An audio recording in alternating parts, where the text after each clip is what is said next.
Why, ni hao, mga ka-oink-oink. Oink. Good morning, everyone. Today is another day. At may post natin kasi maaga pa. Natulog pa yung mga kasama natin. But for today's video, this is a very special day because maaga tayong gumising ngayon because today is March 28 and it's 5:30 in the morning. Yan, maaga tayong gumising kasi meron tayong morning devotions sa Central Taiwan Science Park. Meron tayong devotion sa park. Yan. Ito ay 7 days, 8 days actually because pagbubulain natin ang salita ng Panginoon. The 7 last word. Yan. Pag-aaral tayo ng salita ng Panginoon. Pag-aaral natin yung 7 last word, crucifixion ng ating Panginoon, yung ibinigay niya ang kanyang buhay para sa atin. Yan. Kaya, ano yan? Today ngayon ay Sunday. Tapos, ang pinaka-last day is Sunday din. 1 week. Kaya 1 week tayo mag-aaral ng salita ng Panginoon. Kaya maganda itong araw na ito dahil nakaka-bless. Dahil sa umaga pa lang talaga ay makakarinig ka ng salita ng ating Panginoon. Kaya samahan niyo ako ngayong araw. Sama-sama natin pakinggan ang unang salita ng ating Panginoon na pinapay sa krus. Kaya hinihintay natin. Let's go! Bye-bye!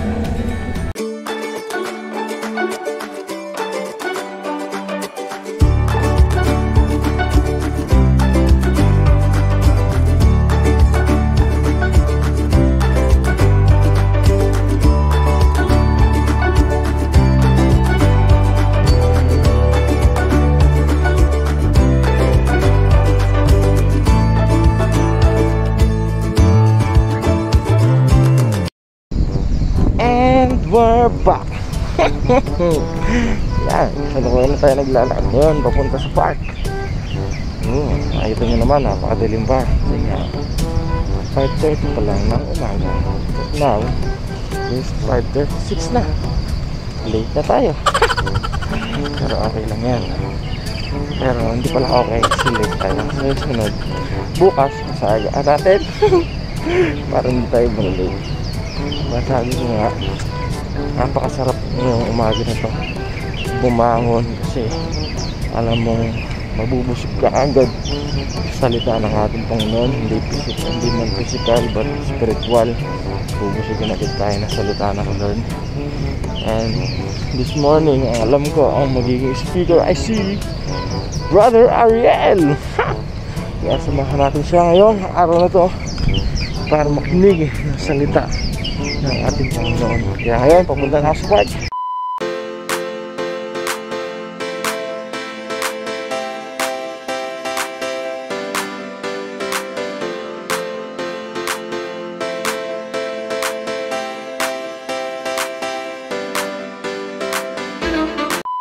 And we're back! Dito na tayo sa park. Ito nyo, may mga kasama na tayo. Good morning everyone. So ngayon makikinig tayo na first word ng ating Panginoon. The 7 last word. Nakakaroon na ito hanggang pinaka-last day. Nakakasat ako kami. Bye-bye. Let's bow our heads and let us pray. Yes, O Lord God, Father God in heaven, Panginoon.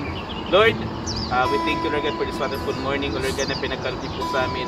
Thank you, O Lord God, Panginoon, for your amazing love na ipinaranas niyo po sa bawat isa sa amin, O Lord God. Truly, O Lord God, we are not worthy, O Lord God, Panginoon, but you are so loving, O Lord God, Panginoon. You are so gracious, Panginoon, na ipinaranas niyo po ang iyong kabutihan, O Lord God, that despise, O Lord God, Panginoon, sa aming mga nagawang kasalanan sa inyo, O Lord God. Yung pag-ibig niyo po, O Lord God, Panginoon, it covers the multitude of sin, O Lord God, na nagawa po namin sa inyo, O Lord God, Panginoon. And Lord, we thank you, O Lord God, Panginoon, for your cross, O Lord God. Thank you, Lord God, for our Lord Jesus Christ, Panginoon, the sacrificial lamb, O Lord God, Panginoon, na ipinagkaloob niyo po sa amin, O Lord God, upang maligtas ang bawat isa sa amin, O Lord God, Panginoon, sa kasalanan, O Lord God, Panginoon. Lord, we thank you, Lord God, for this day, O Lord God, na mag-start po kami sa 7 last word, O Lord God, and I pray, Panginoon, sa aking kapatid na gagamitin niyo po bilang tagapaghayag ng iyong mensahe. Lord, may cover him with your precious blood, O Lord God, na tanging ang iyong banal na mensahe lamang, O Lord God, ang marinig po namin sa kanya, O Lord God, Panginoon. And also, I pray, O Lord God, na patuloy pong katapuin ang bawat isa sa amin. Minister to us, O Lord God, in your special way, O Lord God. At maranasan po namin, O Lord God, ang iyong pagkilos, O Lord God. At ang pangalan niyo lamang po, Panginoon, ang may taas sa bawat isa sa amin dito, Lord God, sa lugar nito. Lord, tanggapin niyo po aming pinakasasarang puri, pasasalamat at pagsamba. In the mighty name of Jesus, everybody say, Amen and Amen. Pagpala po ng umaga sa buhay ng bawat isa. Mga kapatid, salamat po sa inyong buhay at gumising po tayo ng umaga sa online. Nanonood po, magandang blessed morning po sa akin. Ngayong umagang ito po, mga kapatid, yung pang unang araw na masasaksihan natin yung 7 last word. Yun yung matalinghagang sinabi ng ating Panginoon nung time na pinako siya sa krus naman. The first word ko, mga kapatid, is about forgiveness. Yun po yung unang nabanggit ng ating Panginoon. Nung time na nandun siya na tinapos siya sa cross, naranasan niya yung pain, yung time na nandun, mga kapatid, na pinarusahan siya. Yun yung nabanggit niya is about forgiveness. Na matatagpuan sa Luke 23:34, mga kapatid. Sabi dito, Father, forgive them, for they do not know what they do. Yun yung nabanggit na mga kapatid ng ating Panginoon nung time na nandun siya sa cross. Grabe yung pagmamahal ng ating Panginoon sa ating mga kapatid. Sobra yung pagmamahal niya.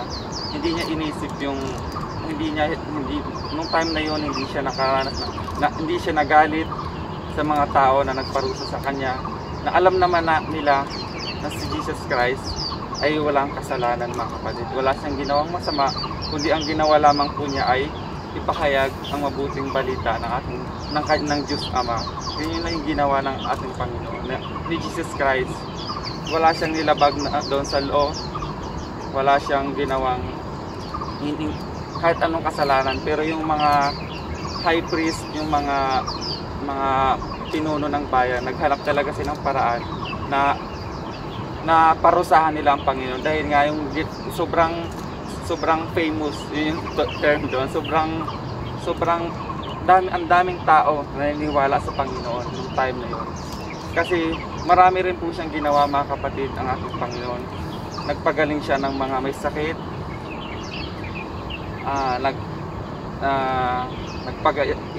kahit nga yung mga kitongin, mga kapatid, nung time na yun, pinagaling niya at gumawa siya ng mga miracles, mga kapatid. At yung mga patay, may mga namatay na at nabinuhay niya pa. Yun yung ginawa ng Panginoon. At yung mga hinayag niya yung mabuting balita, mga kapatid. Yun lamang yung ginawa ng ating Panginoon. Pero bakit siya pinarusahan? Grabe yung ginawa sa kanya. Pinarusahan siya na wala naman siyang kasalanan. Dahil yun, mga kapatid. Pero nung time na yun, hindi niya pa inisip yung sarili niya. Hindi niya inisip na, Ama, iligtas mo ako. Hindi, mga kapatid, kundi inisip niya yung mga tao na nagparusa sa kanya. Yun yung sinabi niya, Father, forgive them, for they do not know what they do. Pero alam ng mga tao, mga kapatid, alam nila na si Jesus Christ ay walang kasalanan. Ngayon, mga kapatid, ito yung ang time na nire-remind sa atin kung ano yung nangyari sa ating Panginoon, kung ano yung naranasan niya nung nandun siya sa cross ng Calvario, mga kapatid. Taon-taon nire-remind sa atin, pero dapat hindi taon-taon lang natin maalala, mga kapatid. Dapat araw-araw natin maalala kung paano tayo tinubos ng ating Panginoon, mga kapatid. dahil nung time na yun gusto niya lamang mga tao, lahat ay mailigtas. Yun yung goal niya mga kapatid, yun yung mission niya, na mailigtas lahat ng tao sa lugar na yun mga kapatid. Pero dahil sa mission niya na yun mga kapatid, marami talagang mga tao na dahil sa nainggit, maraming nainggit mga kapatid. Kaya naghanap sila ng paraan para parusahan nila si Jesus Christ mga kapatid. Sabi dito, Christ Jesus died on the cross to redeem mankind. Namatay ang ating Panginoon mga kapatid para pinarusahan ang ating si Jesus Christ mga kapatid. Dahil yun sa atin mga kapatid, dahil sa ating mga kasalanan. Dahil gusto niya tayong maligtas, kaya niya gusto niya na magpatuloy ang mga tao sa lakbay ng sa mission na binigay sa kanya ng Diyos Ama mga kapatid, na gawin ang mabuti mga kapatid, to save us from our sins because of His love for us mga kapatid. Grabe yung pagmamahal ng ating Panginoon. Never niyang naisip na yung sarili niya, kundi ang inisip lamang niya ay tayo mga kapatid at ang mga tao na nandoon. Never nga siyang nagalit mga kapatid. Kung tayo kaya yung sa sarili natin, parusahan tayo ng walang kasalanan, diba? Magtatanim tayo, magagalit tayo sa mga tao na yun, kung sino yung nagpasimula noon. Alam niya lahat mga kapatid, alam niya kung sino yung nag-torture sa kanya, humampas sa kanya, yung lahat mga kapatid, kilala niya kung sino yun, pero never siyang nagtanim ng sama ng loob, or never siyang nagalit. Pagkus mga kapatid, he prayed for them mga kapatid. He asked to his father mga kapatid na patawarin mo sila Ama dahil hindi nila alam kanilang ginagawa. Yun yung sobrang pagmamahal ng ating Panginoon sa atin. Sobrang pagmamahal niya sa atin. And as recorded in the Gospels of Matthew, Mark, Luke, and John in the Holy Bible, Jesus Christ was mocked, scorned, and tortured in the praetorium. Kinutya siya mga kapatid, pinalo, tinorture, kahit wala siya. Alam nila na wala kasalanan si Jesus Christ. Alam ng mga tao doon, lahat sila, alam nila na si Jesus Christ ay walang ginawang masama, pero grabe, ang bilis ng pangyayari, ang bilis nagbago ang lahat. Dahil dati naniniwala sila sa Panginoon, pero sa isang iglap lang mga kapatid, nagbago ang lahat. Sila din yung dahilan kung bakit si Jesus Christ na-crucified mga kapatid. And condemned to death by Pontius Pilate, he carried his cross up the Via Dolorosa in the Jerusalem to Calvary, was nailed to the cross and hung between two common criminals mga kapatid. Tatlo sila doon na pinako sa cross. Yung dalawang criminals, dalawang magnanakaw na yun, at sa gitna doon si Jesus Christ mga kapatid. Binuhat niya yung cross mga kapatid. Ang bigat-bigat ng cross na yun, ang haba-haba ng nilakbay nila. Hindi natin ma-imagine mga kapatid kung paano, grabe yung naranasan ng Panginoon na yun. Grabe yung pain na naranasan niya. Grabe yung uhaw siya. Wala siyang makain mga kapatid ng time na wala siya. Lahat wala. And then Jesus of Nazareth is looking down from the cross just after he was crucified between two criminals. He sees the soldiers who have mocked, discouraged, and tortured him. Alam niya lahat, kilala niya lahat kung sino-sino yung mga nandun, kung sino yung mga nagparusa sa kanya, sino yung mga, yung sabi ko sa kanina, yung sino yung mga humampas sa kanya, kilala niya lahat mga kapatid. And he probably remembers those who have sentenced him. Si Caiaphas mga kapatid, siya yung isa sa mga nagpa-crucified kay Jesus Christ nung time na yung mga kapatid. Siya ay isang high priest sa Sanhedrin. Siya yung naghanap talaga ng paraan, naghanap ng butas para ma-crucify si Jesus Christ. And then Pilate realized it was out of envy that he had handed him over. Alam ni Pilato mga kapatid ng time na yun na si Jesus, na yung mga lahat ng yun ay inggit lamang. Naiinggit sa kanya yung mga high priest na yon, yung pinuno ng bayan na yon. Naiinggit kay Jesus Christ. Kaya siguro, kaya yun yung ginawa ng mga taong iyon, mga kapatid. Alam niya, dahil si Pilate, mga kapatid, ay siya yung gobernador doon. Siya yung nagpaparusa ng mga, siya yung nagdidesisyon.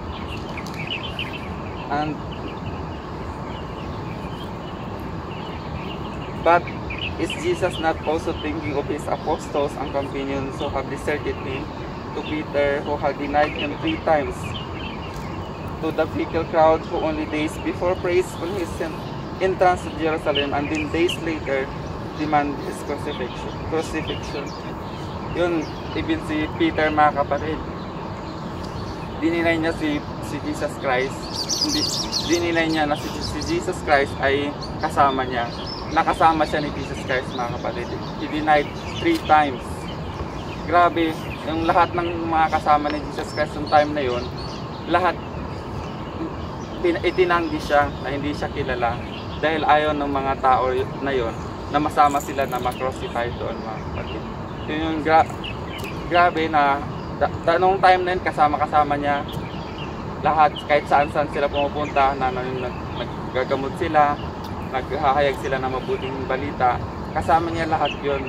Pero nung time na hinuli si Jesus Christ, dininay siya ng lahat ng mga kasama niya. Even si Peter, mga kapatid, he denied Jesus Christ 3 times. Is he also thinking of us who didn't forgive him in our lives? Does he react angrily? No. At the height of his physical suffering, his love prevails and he asks his Father to forgive. Hindi never siyang nagalit, mga kapatid. Hindi siya nagalit. Never siyang nagtanim ng galit, mga kapatid. Bagkus, he prayed for us, mga kapatid. He prayed for them.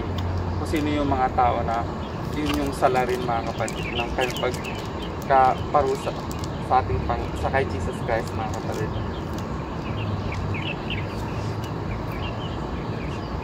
Could there ever be greater irony? Jesus asked his Father to forgive, but it is by his very sacrifice on the cross that mankind is able to be forgiven. Right up to his final hours on earth, Jesus preaches forgiveness. Bago pa yung mangyari, mga kapatid, yung paghuli sa kanya, si Jesus Christ, yun, sa mga preaches niya, mga kapatid, lagi niya sinasabi yung about forgiveness. Lagi niyang sinasabi yun. Lagi niyang sinasabi na magpatawaran kayo.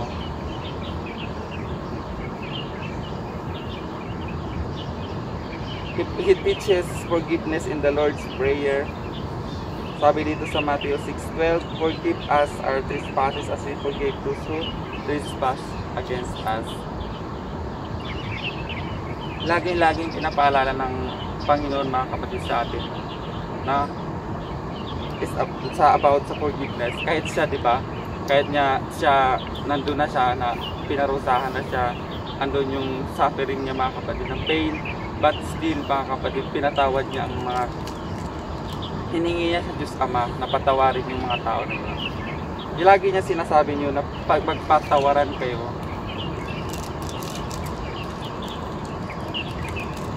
Ang sabi dito sa Matthew 18:21-22, when asked by Peter, how many times should we forgive someone? Jesus answers, 70 times 7, mga kapatid. Yun yung time na si Pedro, mga kapatid, is nagtanong sa ating Panginoon.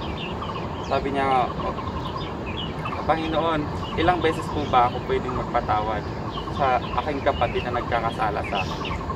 Yan sabi ni Pedro. Tanong ni Pedro kay Jesus Christ. At sabi ni Jesus Christ is hindi lamang 7, kundi 70 times, mga kapatid. Laging tinuturo ng ating Panginoon na magpatawad tayo, mga kapatid. Magpatawad tayo kung meron man mga taong nakakasala sa atin. Patawarin natin. Mahirap sa atin na mahirap pagpatawad. yung mga minsan yun yung battle natin mga kapatid, minsan na mahirap magpatawad, lalo na kung may mga taong nakakasakit sa atin, lalo na pag sobra-sobra ang nagawa ng mga mga tao, may nagawa yung tao na yun sa atin na masakit, may nasabi, may nabanggit mga kapatid, masakit, pero ang turo ng ating Panginoon mga kapatid sa atin is magpatawad tayo. Huwag nating gawing bato ang ating mga puso mga kapatid. Kaya kahit naman, di ba, naalala natin yung ginawa ng mga tao na nandun, pero hindi siyang nagalit. Wala siyang sama ng loob mga kapatid. Pagkus mga kapatid, he pray for them, he asked to the Father na patawarin sila. Tayo ba kaya na yung tao na yun hindi naman siya although nakasakit siya sa atin emotionally mga kapatid, pero patawarin pa rin natin mga kapatid, patawarin natin ang bawat isa. Huwag tayo magtanim ng sama ng loob, dahil hindi naman agad-agad mapatawad natin yung tao na yun, yung mga tao na nakasala sa atin. Pero dapat nandun yung puso natin na unti-unti mga kapatid, unti-unti nating patutunan, unti-unti nating ma-realize na si Jesus Christ nga napatawad niya lahat ng yun. Lahat ng yun na nagparusa sa kanya, napatawad niya yun. Tayo pa kaya na bakit kaya tayo hindi natin kaya na magpatawad? And then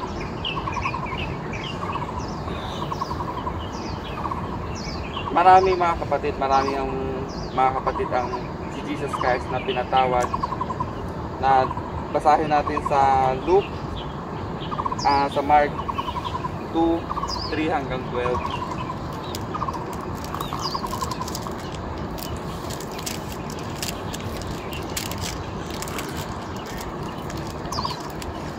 Basahin natin sa Mark 2:3 chapter 3 hanggang 12, verse 3 hanggang 12 mga kapatid. May dumating na, basahin ko sa Tagalog, may dumating na 4 na taong may dalang isang paraliko, yung isang paralisado mga kapatid. Hindi nila mailipat ang paraliko kay Jesus Christ dahil sa dami ng tao, kaya binakbak nila ang bubong sa tapat niya at ibinaba ang paralikong nakaratay sa higaan. Nang makita ni Jesus kung gaano kalaki ang kanilang pananampalataya, sinabi niya sa paraliko, "Anak, pinatawad na ang mga kasalanan mo." May naupurong ilang tagapagturo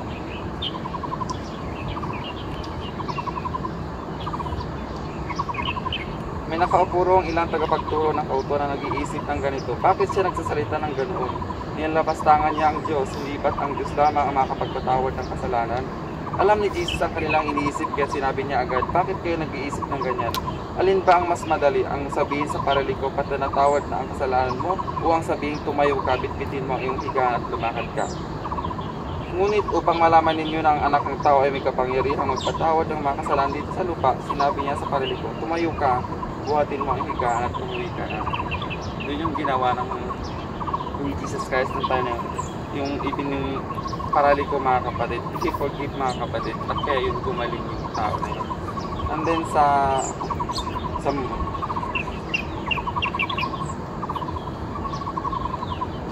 Luke naman na kayo, chapter 7, 38 to 48.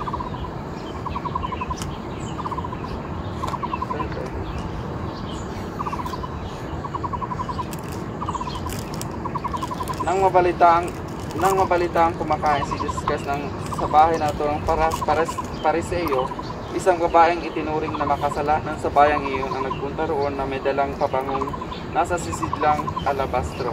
Umiiyak siyang lumapit sa paanan ni Jesus at hinugasan ng kanyang luha ang mga paa nito. Pinunasan niya ng kanyang sariling buhok ang mga paa ni Jesus, hinalikan ito at binuhusan ng pabango. Nang ito'y makita ng Pariseyong nag-aanyaya kay Jesus, nasabi nito sa sarili, kung talagang propeta ang taong ito, dapat ay alam niya ang babaeng umahawak sa kanyang paa ay isang makasalanan. Bilang tugon sa iniisip ni Simon, sinabi ni Jesus, Simon, may sasabihin ako sa iyo. Ano po iyon, Guro? Sagot niya. Kaya't nagpatuloy si Jesus, may 2 taong umuutang sa isang nagpapahiram ng pera, 500 salaping pilak ang inutang ng isa, at 50 salaping pilak naman ang sa ikalawa. Nang hindi siya makabayad, kapwa sila pinatawad. Ngayon, sino kaya sa kanila ang higit na nagmamahal sa pinagkautangan? Sumagot si Simon, sa palagay ko po'y ang pinatawad sa mas malaking utang. Tama, sagot ni Jesus. Nilingon niya ang babae at sinabi kay Simon, nakikita mo ba ang babaeng ito? Pumasok ako sa iyong bahay at hindi mo man lang binigyan ng tubig para sa aking mga paa. Ngunit tinugasan niya ng luha ang aking mga paa at pinunasan ito ng sarili niyang buhok. Hindi mo ako hinalikan, ngunit siya mula nang pumasok ay hindi tumigil nakakalik sa aking mga paa. Kaya't sinasabi ko sa iyo, malaki ang kanyang pagmamahal sapagkat maraming kasalanan ang pinatawad sa kanya, ngunit ang pinatawag ng kaunti ay kaunti rin ang nadaramang pagmamahal. At sinabi niya sa babae, pinatawad na iyong mga kasalanan. Yun yung mga kapatid ang ginawa ni Jesus Christ. Pinatawad niya yung babae na yun. Yun yung parang, yung babae na yun is famous doon na makasalanan yung babae na yun. Pero nung nakita na ng babaeng yun, si Jesus Christ ay dumating sa kanila ni Simon, bahay ni Simon. Pumunta siya doon, hinalikan niya, umiyak siya, pinunasan niya na, ipinuhos niya yung luha niya mga kapatid doon sa paanan ni Jesus Christ. Pinunasan niya ng kanyang buhok at binuhusan ng pabango yung paa ni Jesus Christ. Yun yung faith na meron yung babae na yun. Grabe yung pananampalataya niya sa kay Jesus Christ. Kaya yung babae na yun tinatawad ng ating Panginoon. And even mga kapatid, yung babae din na nag-commit ng adulteries, mga kapatid, pinatawad din iyon ng ating Panginoon, na ito na may matatagpuan sa John 8:1 hanggang 11 na kapatid.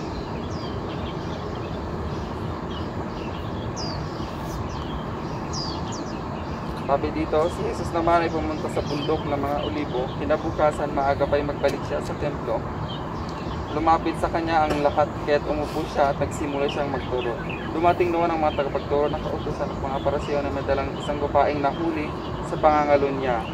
Iniharap niya ito sa karamihan at sinabi kay Jesus, Guro, ang babaeng ito ay nahuli sa aktong pangangalon niya. Ayon sa kautusan ni Moises, dapat batuhin hanggang sa mamatay ang mga katulad niya. Ano naman ang masasabi ninyo? Dinala nung alagad ni Jesus Christ yung babaeng yon dahil nahuli siya na nangangaliwa, mga kapatid. Dahil din ang batas doon, kung once na gumawa ka ng ganong mga kapatid, is babatuhin ka hanggat mamatay. Batuhin ka ng mga tao hanggat mamatay ka. Patuloy siya sa pagtatanong, kaya tumayo si Jesus, nagsalita. Tinanong nila ito upang subukin siya at nang may maiparatang sila laban sa kanya, ngunit yumuko lamang si Jesus at sumulat sa lupa sa magitan ng daliri. Patuloy sila sa pagtatanong, kaya tumayo si Jesus at nagsalita.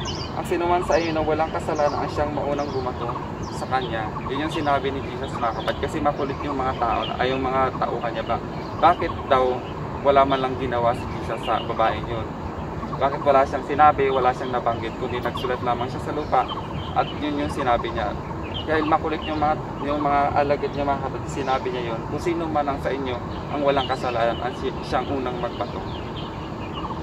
Kaya alam naman ng mga alagad ni Jesus na lahat sila ay may makasalanan. Si Jesus lamang mga kapatid ang walang kasalanan. Kaya sila lahat umalis doon at yung babaeng yun na dapat babatuhin na hanggat mamatay, hindi nangyari yung dapat mangyari, mga kapatid. Dahil pinatawad yun ni Jesus Christ. And then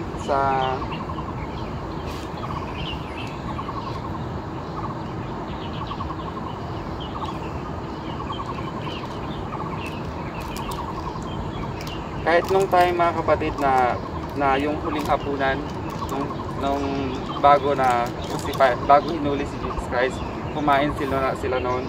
Tapos bago yun ang time na yun, during the institution of the Eucharist at the Last Supper, Jesus tells them to drink of the cup. Sabi dito sa Matthew 26:27-28, drink of it, all of you, for this is my blood of covenant, which is poured out for many for the forgiveness of sins, mga kapatid. Yun yung pinaalala, laging kahit nung Last Supper na mga kapatid, pinaalala pa rin ni Jesus Christ sa kanyang mga alagad, sa mga tao doon na kasama niya nung nag-Last Supper sila, na sa pamamagitan ng inumin na yun, mga kapatid, is yung sa pamamagitan ng inumin na yun ay matanggal ang kasalanan ng mga tauhan na yun, mga kapatid. And even following his resurrection, his first act is to commission his disciples to forgive. Sabi dito sa John 20:22-23, receive the Holy Spirit. If you forgive the sins of any, they are forgiven. If you retain the sins of any, they are retained. And nung time na nabuhay ng Panginoon, mga kapatid, si Jesus Christ, yun pa rin yung turo niya, mga kapatid, na magpatawaran. Yun pa rin yung sinasabi niya. Hindi niya talaga nawala sa isip niya. Sinabi niya pa rin sa mga tao nandoon na yung, kasi nung time na nabuhay ng ating Panginoon, mga kapatid, nagpakita siya doon, at yun yung sinabi niya, na magpatawaran. It's about forgiveness. Never nawala sa isip niya yung salitang forgiveness, mga kapatid.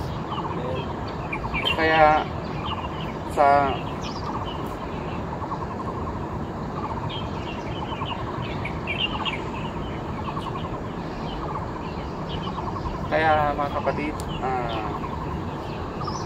lagi nating alalahanin sa araw-araw na ating buhay, lagi nating tandaan na sa ating dapat magpatawaran tayo. Yun yung turo ng ating Panginoon sa ating mga kapatid, na magpakatawaran kayo, na dapat naalala lagi natin na yung ginawa ng Panginoon yung time na pinarusahan siya, yung mga nangyayari sa kanya.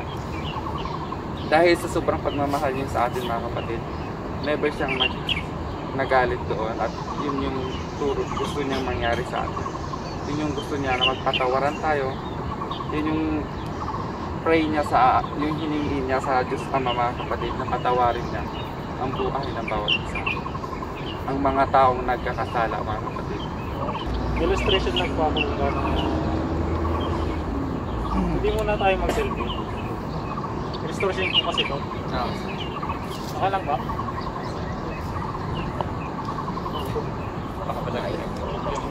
Mahulog, mahal yan Pero mamaya ko i-illustrate. Meron muna ako.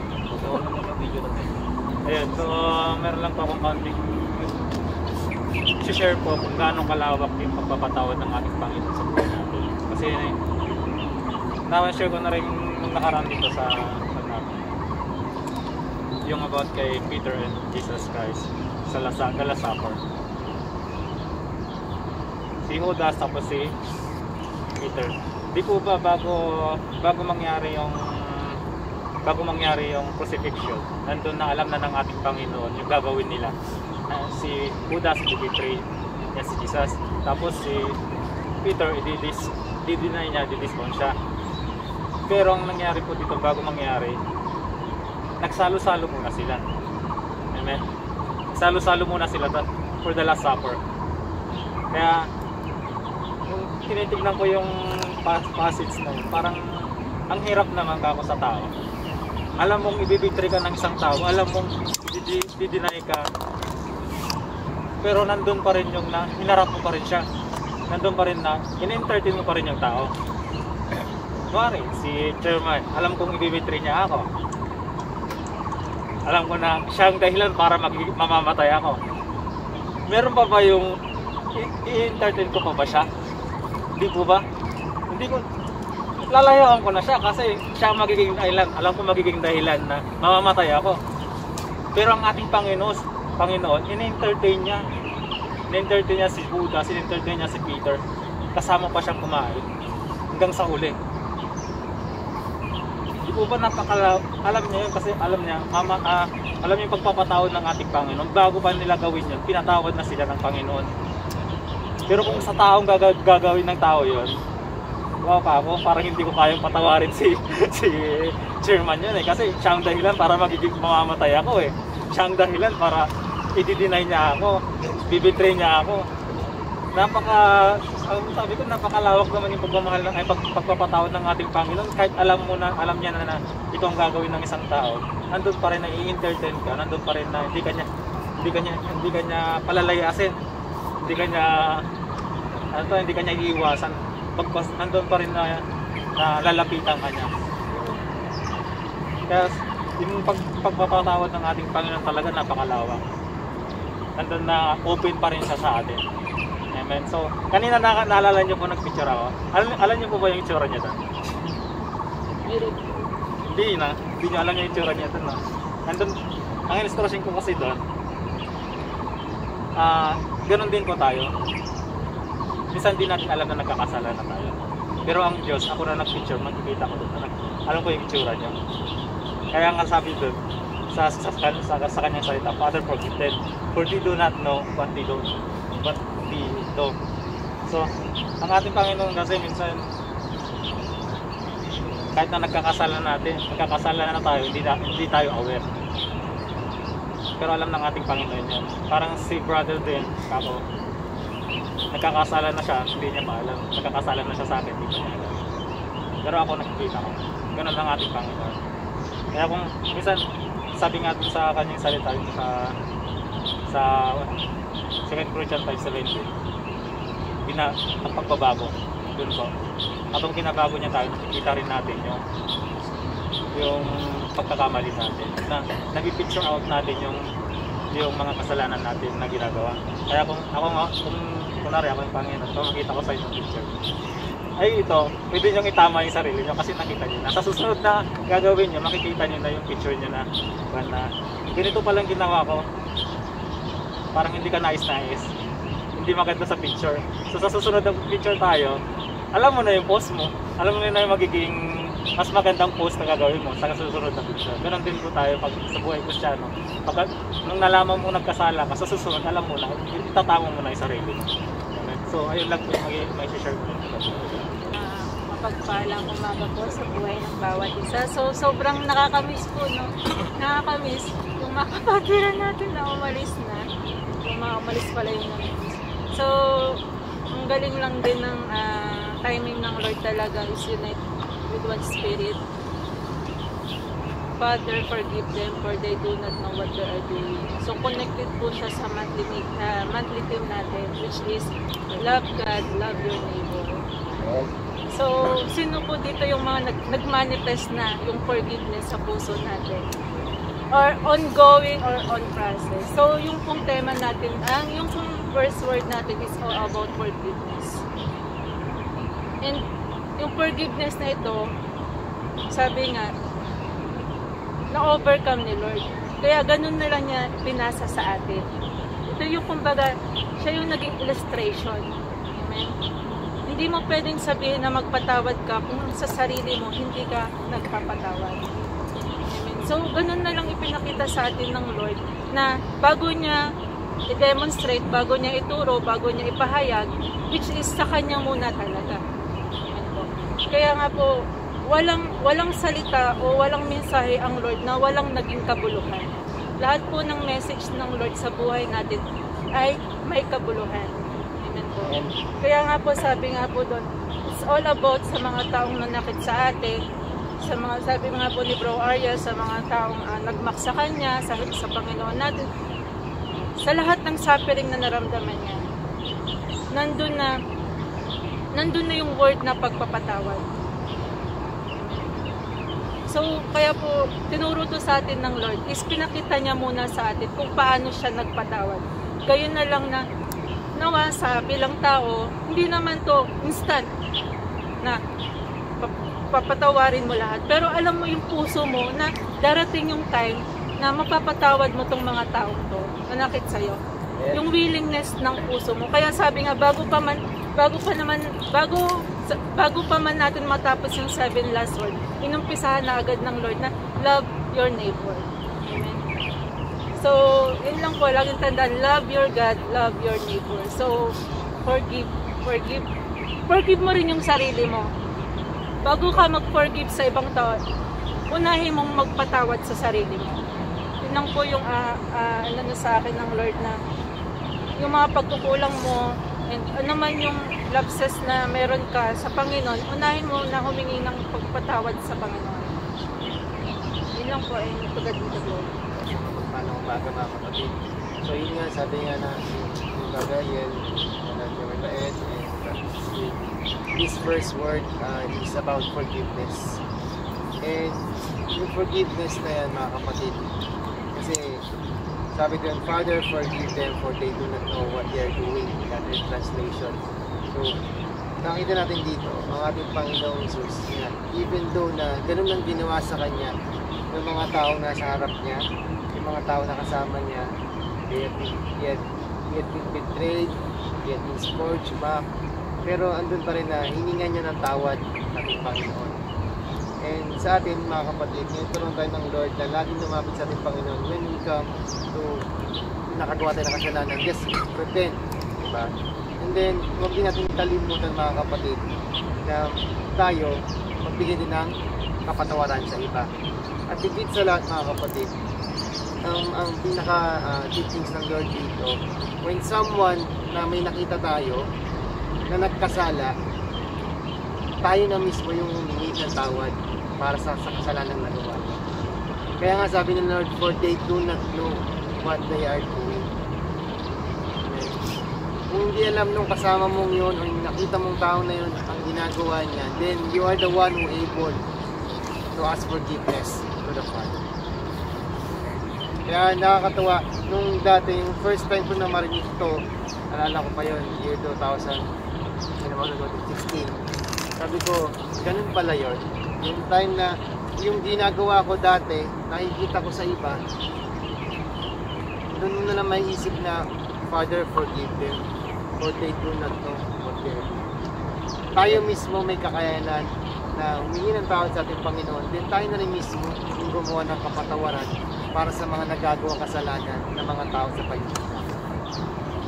Yun po yung dalawang mensahe ng Lord na then huwag natin kalimutan na huwag lang tayong humingi ng kapatawaran sa ating buhay, tayo magpatawad din, at higit sa lahat tayo na mismo yung humingi ng tawad para sa mga taong hindi alam yung kanilang mga ginagawa.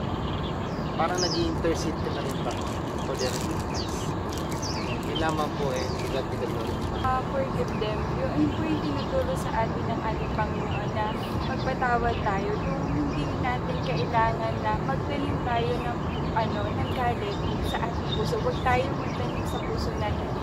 Dahil nga, maaaring hindi nga niya alam yung kasalanan niya. But ang tinuturo sa atin ng Lord is ibigay agad natin yung forgiveness sa kanila kasi kailangan natin magpatawad para magkaroon din tayo ng peace sa sarili natin at sa kapwa natin. Dahil ang tinuturo sa atin ng ating Panginoon is love our enemy. Isa sa tinuturo sa atin ng Panginoon na mahalin din natin ang ating mga kaaway. Dahil kailangan nila ng ma-realize na may pagkakamali sila, kailangan nila rin ng love. Kaya ang nais din sa atin ng Lord na kapag dumating sa point na parang may nakasakit sa atin or i-forgive agad natin. Huwag tayong magtanim ng sama ng loob dahil yung sama ng loob, yun yung magtutulak sa'yo upang magkaroon ng hate sa puso mo hanggang sa hindi mo na ma-embrace yung pagmamahal at ang pagmamahal ng ating Panginoon. Kaya huwag na huwag po tayong magtatanim ng sama ng loob. As forgiveness sa Lord at may sa buhay natin as forgiveness sa Lord. Yun yung nais ng Lord sa buhay natin na love one another at mahalin din natin yung ating mga kaaway. Yun lang po ay ito. Salamat mga kapatid, salamat sa buhay ng mga nandun. Sinurd ng kung paano magpatawad kung ano yung the word forgiveness na. Salamat. At ngayon ay tayo po'y tumayo at manalangin sa ating Panginoon. Tayo po yung muko, mga kapatid, manalangin. Yes, Lord, Father, thank you, Panginoon. Salamat. Salamat for this morning, Lord God. At nandun narinig po namin, Panginoon, ang unang mong salita, Lord God, na nabanggit sa time na pinarusahan, Lord God. Salamat, Panginoon, sa salitang forgiveness, Lord God, na itinuro mo sa aming mga buhay. Nawa, Lord God, ang salitang ito, Panginoon, ay may apply namin, Lord God, sa aming mga buhay, Lord, na nandun, Panginoon, na magpatawaran kami, Lord. Nandun, Lord, na magpatawad kami sa mga tao, Lord God, sa aming kapwa, Lord. Na naman naig, Lord God, ang pagmamahal sa aming mga puso, Panginoon. Salamat sa salita mo na naihayag ngayong umagang ito. Nawa, Lord God, ang mga salita mo ito, Lord God, ay maitanim sa aming mga puso, na nandun na ma-apply namin sa pang-araw-araw namin pamumuhay sa mundo dito, Panginoon. Salamat sa iyong pagmamahal, Panginoon. Salamat sa iyong walang hanggang pagmamahal sa amin, na despite, Panginoon, kami makasalanan, kami ay nakakagawa ng di kalugod-lugod sa iyo at sa aming mga kapwa, Panginoon. But still, Lord, nandun, Panginoon, yung pagmamahal mo sa amin, na handa ka, Panginoon, na patawarin kami. Handa ka, Lord God, na linisin kami, na gawin kaming karapat-dapat, Panginoon, sa iyo, Lord God. Salamat at sa oras na ito, Panginoon, dinadalangin ko na ikaw, Panginoon, ang kumilos sa mga kapatid kong ito. Nawa, Panginoon, nandun, Panginoon, na magpatawaran sila, Lord God. I pray sa mga kapatid kong ito, ang mga puso nila, Panginoon, ay nandun ay lumambot, Lord God.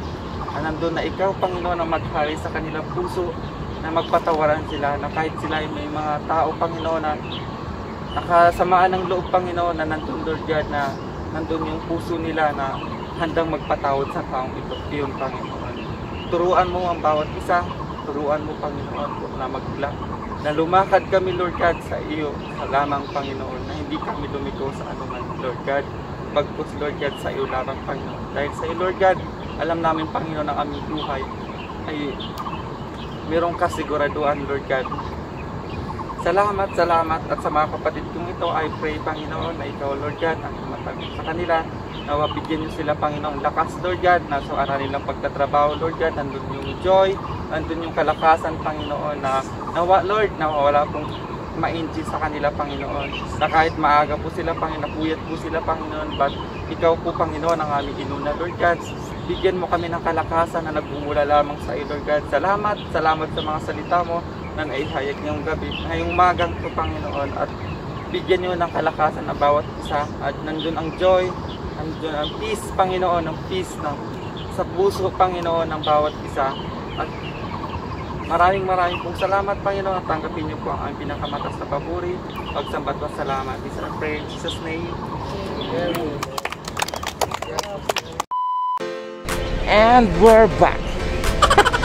Tapos na ang ating day 1. Yan. And for the word of today, it's about forgiveness.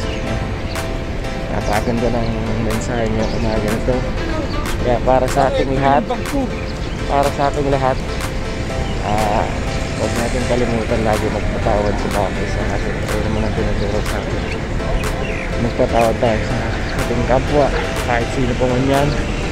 Mahal man natin, kaibigan man natin, kahit sino po man, laging tinuturo sa atin na magpatawad. Ito po ang Panginoon niya, tinatawad tayo. Paano pa kaya tayo mga tao lamang, mga anak niya lamang, hindi magpapatawad sa mga tao, sa taong nakapaligid sa atin. So yun lang, maraming salamat sa pagsama niyo sa akin ngayong umaga, and meron pa tayong 7 days para makinig ng mga salita. And syempre, hindi naman yan araw na yun, araw-araw, pag may tayo tayo, lagi tayo magbasa rin ng salita ng Panginoon para mas maging matibay tayo sa faith na meron tayo sa Kanya. So yun lang, maraming salamat guys. Bye-bye!